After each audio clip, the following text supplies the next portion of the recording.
అందరికీ నమస్కారం. నా పేరు మాధురి. ఆరోగ్యానికి సంబంధించిన పూర్తి ఇన్ఫర్మేషన్ తోటి మేము సిద్ధంగా ఉన్నాము.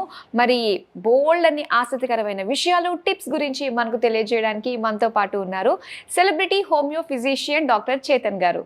నమస్కారం డాక్టర్ గారు. నమస్తే మేడం. డాక్టర్ గారు, అలానే ఈ మధ్య కాలంలో నర్వ్ వీక్నెస్ ఇది ఎప్పటి నుంచో వింటూ వస్తున్నాము. సో దీనికంటూ ఏదైనా స్పెసిఫిక్ డైట్ అంటూ ఉందా అండి? చాలా మందికి ఏం ఉంటదంటే నోషన్, నరాల్లో బ్లడ్ ఫ్లో అవుతుంది అని అనుకుంటారు. నరాల్లో బ్లడ్ ఫ్లో కాదు, నరాల్లో ఎలక్ట్రిసిటీ ఫ్లో అవుతుంది. ఓకే, రియల్ ఎలక్ట్రిసిటీనే. నరాలు బాడీలో కరెంట్ ఒక్క కాడికి వెళ్ళి ఇంకో కాడికి పంపిస్తాయి. అంటే వైర్స్ లాగా మన బాడీలో. వైర్లే, బాడీలో వైర్లు అంటే నరాలు. ఇప్పుడు నేను ఈ చెయ్యి ఇట్లా ఎత్తాలి, నాకు నరం చెప్తుంది, బ్రెయిన్కి వెళ్ళి సిగ్నల్ వస్తుంది, చెప్తుంది చెయ్యి లేపు అనేసి. అయితే మన చెయ్యి లేస్తుంది. ఇప్పుడు బండి నడవాలంటే ఎలక్ట్రిక్ బండి అనుకోండి, కరెంట్ వస్తేనే నడుస్తుంది కదా. ఇప్పుడు నేను నడవాలంటే ఎట్లా నడుస్తా, కరెంట్ లేదంటే నా బాడీలో, అవునా కదా? సో ఈ కరెంట్ సప్లై మొత్తం మేనేజ్ చేసేది నరాలు. ఓకే, ఇప్పుడు ఈ నరాల్లో కరెక్ట్గా కరెంట్ పాస్ అవ్వాలి. అయితే దానికి ఎలక్ట్రోలైట్స్ కావాలి. ఎలక్ట్రోలైట్స్ అని పదం ఎందుకు వాడుతున్నాం మనం? దీంట్లో నిజంగా ఎలక్ట్రిసిటీనే పాస్ అవుతుంది, అందుకే ఎలక్ట్రోలైట్స్ అని పదం వాడతాం. Okay, sodium, potassium, calcium. ఇవి కాకుండా ఇంకా వేరే ఎలక్ట్రోలైట్లు కూడా ఉంటాయి కూడా. ఇవి సమానంగా ఉండాలి. ఇప్పుడు ఒక పేషెంట్ మన దగ్గర వచ్చిండ్రు, ఆ పేషెంట్కి లంబార్ రీజన్లో డీజెనరేటివ్ చేంజెస్ ఉన్నాయి. డిడిడి అనేసి ఒక రోగం ఉంటుంది, డీజెనరేటివ్ డిస్క్ డిజీజ్.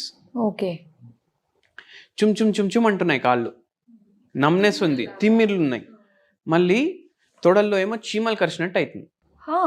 ఓకే, మళ్ళీ దాని తర్వాత నడుము విపరీతంగా నొప్పి, ఆపరేషన్ చేయించుకోండి అనేసి అడ్వైజ్ ఇచ్చిండ్రు. ఇప్పుడు పేషెంట్కి ఏంటంటే ఆపరేషన్ చేయించుకోవాలని లేదు, ఎందుకంటే ఫుల్ భయం ఉంది. మన గురించి ఎవరో చెప్తే మన దగ్గరకు వచ్చిండ్రు. అండ్ సమ్మర్ సీజన్లో మెయిన్ ప్రాబ్లం ఏమవుతుందంటే బాడీ తొందరగా డిహైడ్రేట్ అవుతుంది కదా, ఆకలి కూడా తొందరగా అవుతుంది. ఒక్కొక్కసారి ఇంకోటి ఏమవుతుందంటే పేషెంట్ తింటారు కదా, దాని తర్వాత వాళ్ళకు కొద్దిసేపటికి మళ్ళీ ఆకలి అవుతుంది. వాళ్ళకి అయ్యేది యాక్చువల్లీ దాహం, వాళ్ళకి యాక్చువల్లీ దాహం అవుతుంది, కానీ బాడీ ఏమో రాంగ్ సిగ్నల్ పంపిస్తుంది, ఆకలి అవుతుంది. సో వాటర్ కన్జంప్షన్ మీద మీరు చాలా ఫోకస్ పెట్టుకోండి. షుగర్ వ్యాధి లేదనుకోండి, కొబ్బరి బొండా తాగాలి రెగ్యులర్. షుగర్ వ్యాధి లేదు పేషెంట్కి, అయితే కొబ్బరి బొండా తాగాలి. ఇప్పుడు కొబ్బరి బొండకి నరాలకి ఏం సంబంధం? కొబ్బరి బొండా వాటర్లో ఎలక్ట్రోలైట్స్ ఉంటాయి, ఎలక్ట్రోలైట్స్ ఉంటాయి, అందుకే అది తీసుకోవాలి. నరాలు మంచిగా పనిచేస్తాయి. వ్యాధులు ఉన్న వాళ్ళు కూడా తీసుకోవచ్చు, ప్రొవైడెడ్ వాళ్ళకి షుగర్ వ్యాధి లేదు. కొబ్బరి బొండ ఇట్లా ఎలక్ట్రోలైట్స్ ఇస్తుంది. మళ్ళీ గ్రీన్ వెజిటేబుల్స్ ఉంటాయి కదా, డైలీ పప్పు వండుకుంటాం కదా, పప్పు కానీ సాంబార్ కానీ ఏదో ఒకటి ఉంటుంది కదా పక్క, లేదంటే పప్పు చారు అయితే ఉంటుంది కదా. డైలీ పప్పు చారులో కానీ ముద్దపప్పులో కానీ ఒక ఆకుకూర వాడండి.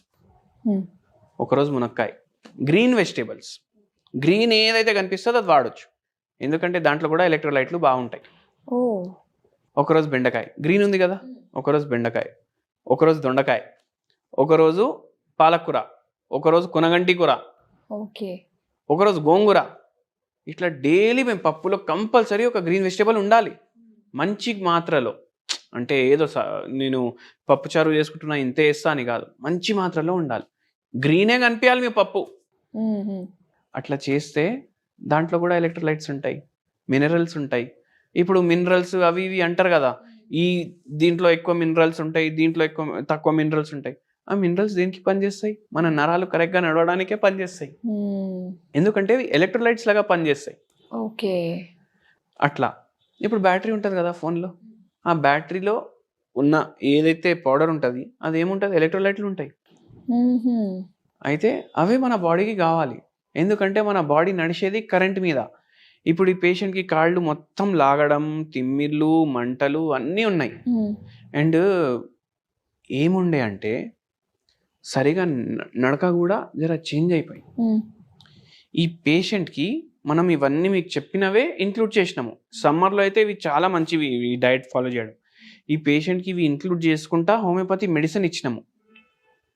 ఈ పేషెంట్కి ఆపరేషన్ అన్నారు కదా, 4 monthsలో 70% సిమ్టమ్స్ తగ్గినాయి. 1.5 year మనం మందులు వాడిర్రు, మొత్తం దేవుని దయతోటి సెట్ అయిపోయింది. ఓకే. వితౌట్ ఆపరేషన్ తగ్గింది. సో నరాల ప్రాబ్లం ఉంటే కూడా మీరు ఈ డయట్లు మీ దాంట్లో ఇంక్లూడ్ చేసుకోవచ్చు. అండ్ చాలా బెటర్మెంట్ కూడా ఉంటుంది మీకు. నరాల నొప్పి లేదు అంటే కూడా మీరు ఇంక్లూడ్ చేసుకోవచ్చు, నరాలు స్ట్రాంగ్ ఉంటాయి. కొంచెం ఎవరన్నా కాస్త తక్కువగా తినడం, బయట ఫుడ్కి అలవాటు పడడం లాంటివి చేశారంటే వాళ్ళకి ఎక్కువగా ఈ నరాల బలహీనత వచ్చే అవకాశం ఎక్కువగా ఉంటుందంటారా? అవును, మళ్ళీ ఆక్సిడేటివ్ స్ట్రెస్ పెరిగిపోతుంది కదా బాడీలో. వాడు 1 kg కర్రీలో 1/2 kilo నూనె వాడతాడు. ఓకే.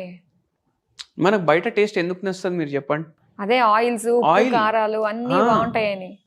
కారాలు ఓకే, ఆయిల్ ఎక్కువ ఉంటే, ఫ్యాట్ ఎక్కువ ఉంటే ఫుడ్లో మన నోట్లో దాని టేస్ట్ ఎక్కువసేపు ఉంటుంది. ఓకే. నోట్లో ఎక్కువసేపు టేస్ట్ ఉండడం వల్ల మనం దానికి ఎడిక్ట్ అవుతాం. ఇప్పుడు మీరు బయటది బిర్యానీ తినండి, ఎక్కువసేపు అంటే హోటల్లో బిల్ కట్టి మీరు ఇంటికి వచ్చిన తర్వాత కూడా కొద్దిసేపు నోట్లో టేస్ట్ ఉంటుంది. ఇంట్లో బిర్యానీ వండుకొని తింటే కొద్దిసేపే ఉంటుంది టేస్ట్. సో అది డిఫరెన్స్. అండ్ సాచురేటెడ్ ఫ్యాట్లు ఎక్కువ ఉంటాయి బయట ఫుడ్లో, కలర్లు ఉంటాయి, ఆర్టిఫిషియల్ ఫ్లేవర్లు ఉంటాయి. అందుకే మీకు నరాలు ఎఫెక్ట్ అవుతాయి, షుగర్ వ్యాధి అవుతుంది, బీపీ పెరుగుతుంది, వెయిట్ పెరుగుతుంది, నిద్ర సరిగా రాదు, ఇన్ని ప్రాబ్లంలు అవుతాయి. సో ప్రతి ఒక్కరికి అర్థం అవ్వడానికి మన బాడీలో కరెంటు సరిగ్గా పనిచేయాలి అంటే, కరెంటు సరిగ్గా ఫ్లో అవ్వాలి అంటే మీరు చెప్పిన ఏదైతే చెప్పారో ఆకుకూరలు గ్రీన్గా కనిపించేవన్నీ కూడా డైట్లో ఇంక్లూడ్ చేసుకోవాలి.